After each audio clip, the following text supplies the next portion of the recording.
اليوم سنتحدث عن كلمات جزائرية أصلها من قبائل بني هلال. نشأت اللهجة الجزائرية في القرن الثامن مرتكزة على اللغة العربية والأمازيغية واللاتينية بشكل أقل، ودخلت العربية مع فتح الإسلام إلى شمال إفريقيا، بعد أن كانت اللغة السائدة هي البربرية الأمازيغية. وعند اختلاط البربر بناطقين بالعربية من أهل الدين والحكمة تغير النطق وتحول، وأصاب العربية الفصحى تهجين بربري. ويقول الرحالة مقدسي عن لهجتنا إنها كانت منغلقة وتشبه اللسان الرومي، لكننا نخطئ حين نعتقد أن العرب الذين كانوا يهاجرون إلى الجزائر إما للفتح أو السفر أو نشر اللغة العربية الفصحى، بل كانت كل القبائل تنشر لهجتها. وهذا ما حدث في الجزائر مع هجرة قبائل بني هلال التي نشرت لغتها ومفرداتها، والاختصارات والاختزالات الحروف الذي كان يميزها إما بدمج كلمتين أو حذف بعض الحروف، كقولنا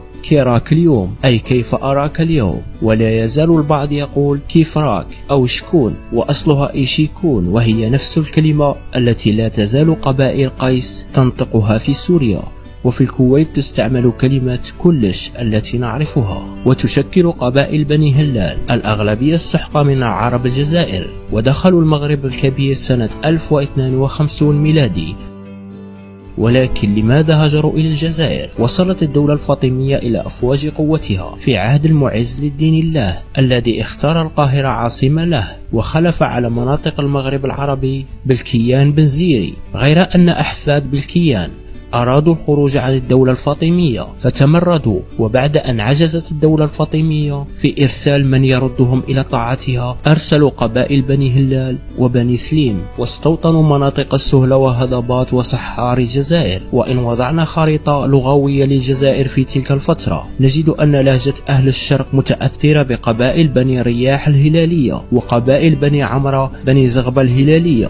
أيضا كان لها تأثير واضح على المناطق غرب الجزائر، بينما وضعت قبائل بني سليم بصمتها على لهجة أهل ميزاب.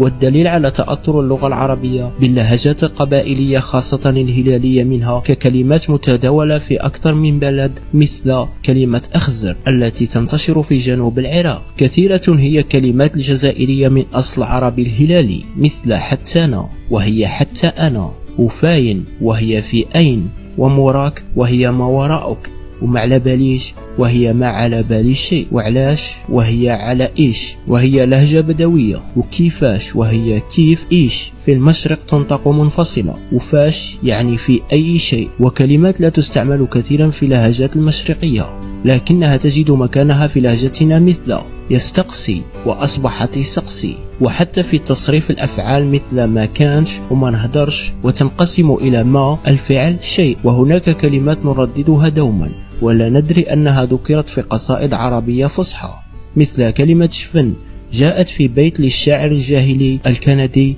يقول فيها: وفي جفن ما يغلق الباب دونها، مكللة لحما مذفقة تردى.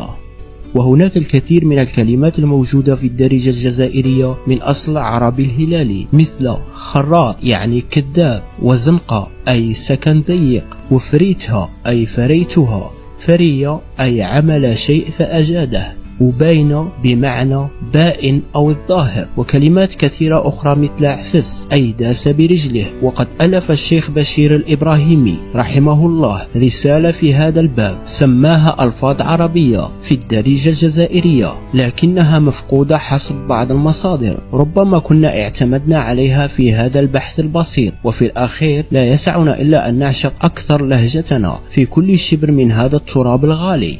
وشكرا على المشاهدة.